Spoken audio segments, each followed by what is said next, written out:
حدیث پاک کے کہ سرکار صلی اللہ علیہ وسلم نے احرام سے فارغ ہونے کے لیے بال بنانے والے کو طلب فرمایا. پیارے آقا صلی اللہ علیہ وسلم کے جو بال مبارک سر انور کے تھے وہ صحابہ کرام میں تقسیم ہوئے. اب بال مبارک چونکہ سرکار صلی اللہ علیہ وسلم حیات النبی ہے، سرکار صلی اللہ علیہ وسلم نے ایک ایک بال ہے زندہ ہے، حیات. منہ مبارک کی زیارت کے لیے جب جائیں گے تو درود پاک پڑھتے رہیں اور سرکار صلی اللہ علیہ وسلم کا تصور باندھے کہ وہ مبارک شے دیکھ رہے ہیں جو سرکار صلی اللہ علیہ وسلم کے مبارک جسم کا حصہ ہے، جز ہے. جتنا ادب جتنا احترام ہو وہ کم ہے.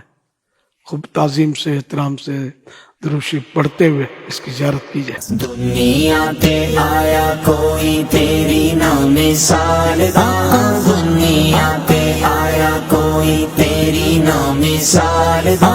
لب کے لے آواں کتھوں سونا تیرے نال دا، لب کے لے آواں کتھوں سونا تیرے نال دا. یہ سرکار صلی اللہ علیہ وسلم کا جیتا جاگتا معجزہ ہے. دنیا بھر میں یہ منہ مبارک اپنا فیض لٹا رہے ہیں اور قیامت تک انشاءاللہ یہ فیض جاری رہے گا اور اس میں اضافہ ہی ہوتا رہے گا.